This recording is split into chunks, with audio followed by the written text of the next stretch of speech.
Yo, what is up guys, it's me Zachary, and welcome to day 42 of the 2017-2018 NBA season. But let's just get into everything that went down yesterday. Lego. Absolutely nothing in this world makes me happier than after every single time the Pistons beat one of the best teams in the NBA, people go crazy talking about how on earth could they lose to Detroit. They did it after the Pistons beat the Thunder. People were shocked when the Pistons went to the Oracle and beat the Warriors earlier this season. Same thing versus Minnesota. Every single time the Pistons beat a team they're not supposed to beat, everyone wants to act like it's some kind of extraterrestrial fluke that will never happen again. Shannon Sharp said yesterday after the Pistons beat the Boston Celtics 118-108, Kyrie Irving must have taken the night off against the Pistons, and that's why the Celtics lost. That's straight up disrespect towards the Pistons. To be honest,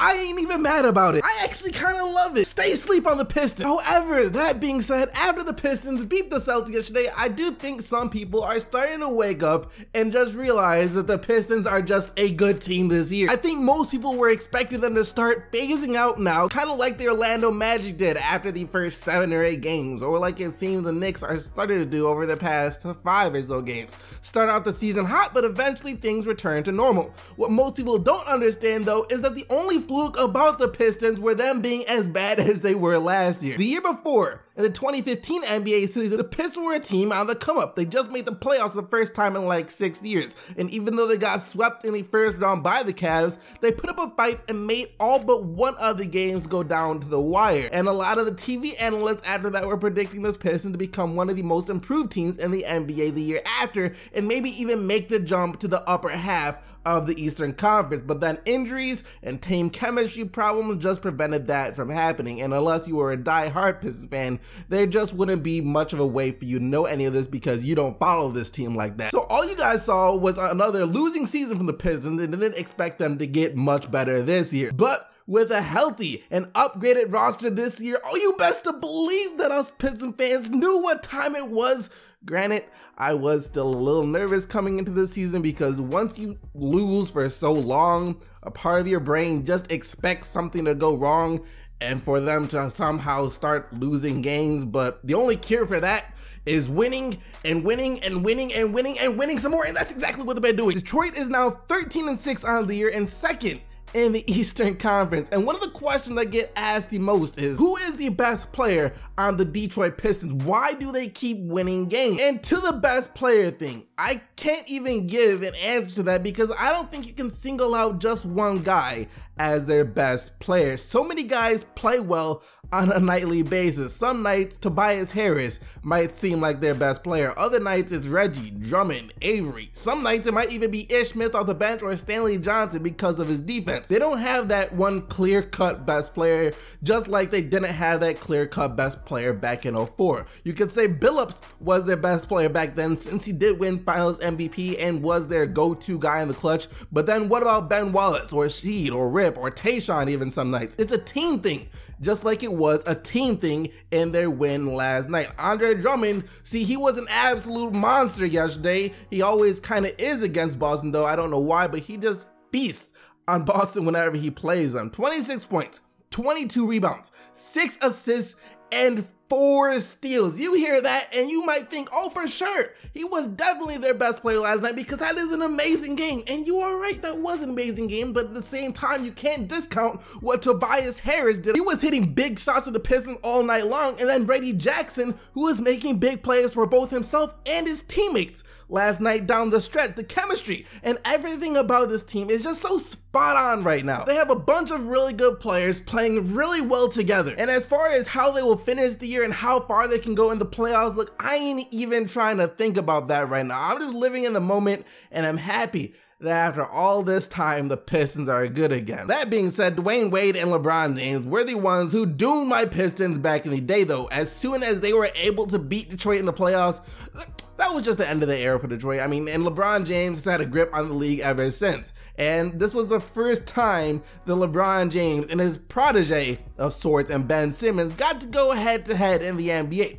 You guys know how MJ passed the torch to Kobe, and then Kobe passed the torch to LeBron, and even though KD swears LeBron passed the torch to him after he hit that shot over James in the finals last year, I don't think KD can be the next guy like LeBron or Kobe was after MJ. He's just already in his best years right now. I mean, when LeBron is going to hang it up, KD will be like 32, 33, maybe even older than that. The timing just ain't right. So the next guy people are saying is Giannis, but then there's also Ben Simmons too, who has proven with his play so far this year that he really could be up next. It's more than possible, but it's still up next. That's the key phrase here, as right now it's still LeBron James. And in his first matchup with LeBron, the young Sixers kind of got a taste of what level they have to reach in order to be considered the best in the East. As the Cavs won their 8th straight game 113-91, LeBron James has just been unreal during this 8-game winning streak. Like, there is a legit argument to be made that he's playing the best basketball of his career right now, in the regular season at least. On the year so far, he's averaging just under 29 points per game, 8.5 assists and 8 rebounds and a block and a steal, shooting 58% from the floor and 42% from deep. I don't know when this guy is ever going to start slowing down, if he ever does start slowing down, and I don't care how big of a LeBron hater you might be, but you have to admit that LeBron James just isn't normal to be able to play at this level for this long without ever having even a major injury. That's the furthest thing you can get from being normal. I used to hate LeBron James back in the day. I will admit it, for what he did to my Pistons, for him ending that era for my Pistons. I hated him for that. But then I thought to myself, what is the point of hating on LeBron? I get to witness greatness in the moment. Why would I want to look back on this 10 and 15 years from now and say, you know what, I got to see LeBron James play, but I spent my entire life when he was playing hating on him, so I didn't get to enjoy watching LeBron James play, and now I'll never be able to see another player like him. I didn't want to be that guy, and I don't want any of you to be that guy, so take it from me. If you are hating on LeBron James, not saying you have to become a LeBron James fan, but at least appreciate greatness in the moment. If the Cavs keep winning like this though, should LeBron be MVP? I mean, a lot of people feel like he should win it every single year, or should Kyrie get MVP if the Celtics continue winning like they've been winning, or if the Bucks start winning again, there is Giannis, could he win MVP? But then there's also this guy, James Harden too. Look, I'm a James Harden fan, I'm not ashamed to admit it, and I just wanted to say that if he is the runner-up again this year, then I'm gonna just have to delete my channel or something.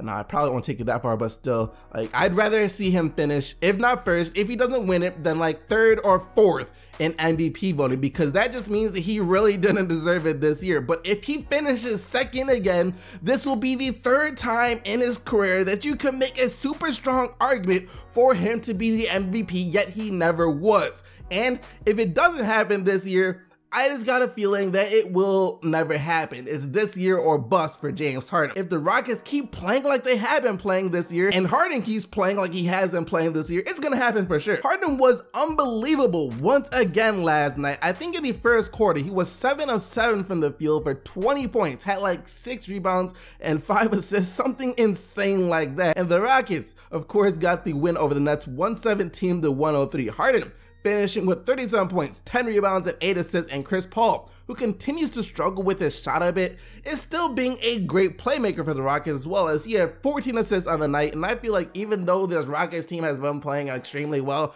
they are still flying very far under the radar so far this year. Without KD, the Warriors can still win, no problem, but without KD and Curry, there might be a bit of a problem, as the Golden State Warriors might just have suffered their worst loss they have suffered in a while, 110-106 to the Sacramento Kings. Bogdan Bogdanović, the rookie, hit the tough running fader off the glass while being defended by the reigning defensive player of the year and Draymond Green to give the Kings the lead and essentially the win over Golden State last night, as the Warriors just struggled to come up with any type of buckets in the final minutes of the game. Greg Popovich is one of the nicest guys on the entire planet. You will for real have a hard time finding a nicer human being than him unless you are an NBA rep. I think NBA reps constantly live in fear of the wrath of Greg Popovich, and the refs last night of the Mavericks vs Spurs game felt the complete wrath of Popovich all too well in the second quarter that wound up getting Popovich tossed from the game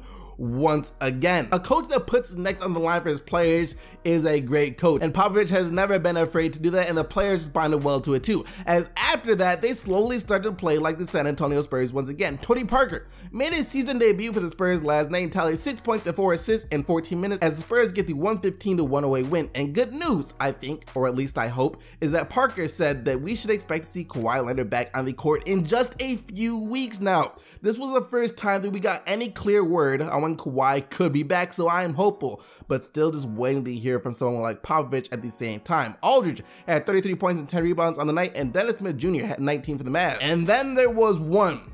After last night, that's how many starters now remain eligible to play for the Los Angeles Clippers. Just one. Now the Clippers did get the 120-115 win over the Lakers behind Lou Williams playing outside of his mind with 42 points on the night, but it came at a price, as in the fourth quarter, in a scramble for the ball, Blake Griffin wound up clutching his knee and had to leave the game. No tests had been done yet, but Doc Rivers said that it just doesn't look good. He did have 26 points and 11 rebounds before leaving the game, and hopefully it's nothing too serious. I still can't believe that the Orlando Magic had both Victor Oladipo and Tobias Harris at one point, and then they let both of them go for nothing at all. Traded Tobias Harris for Brandon Jennings and Ersan Ilyasova, and then traded Oladipo for Serge Ibaka.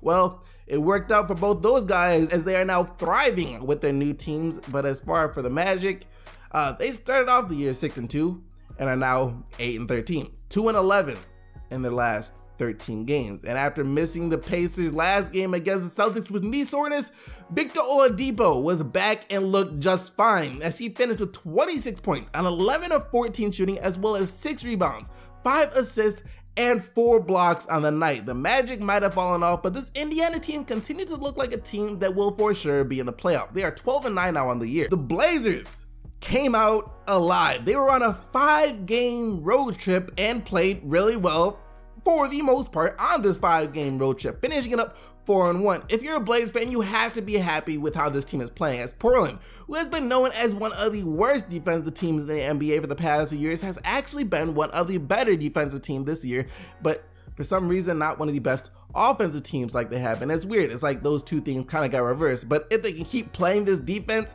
and their offense eventually gets back to how it was, team could be a problem. Lillard led all scores in this one with 32 and 103-91 was the final score. That wraps up all the action from last night, though. You guys can go vote for the player of the day by following the link down in the description box below. Just remember that only players whose team won are eligible to win player of the day. And yesterday, you guys selected Karl Anthony Towns and his 32 points and 12 rebounds by default as your player of the day. But that about wraps up all the action from today. Thank you guys so much for watching. Make sure to leave a like on this video as well as subscribe to the channel for more daily NBA news and highlights. But until tomorrow, keep getting the buckets, Team SDC, and I'm out of here. Peace!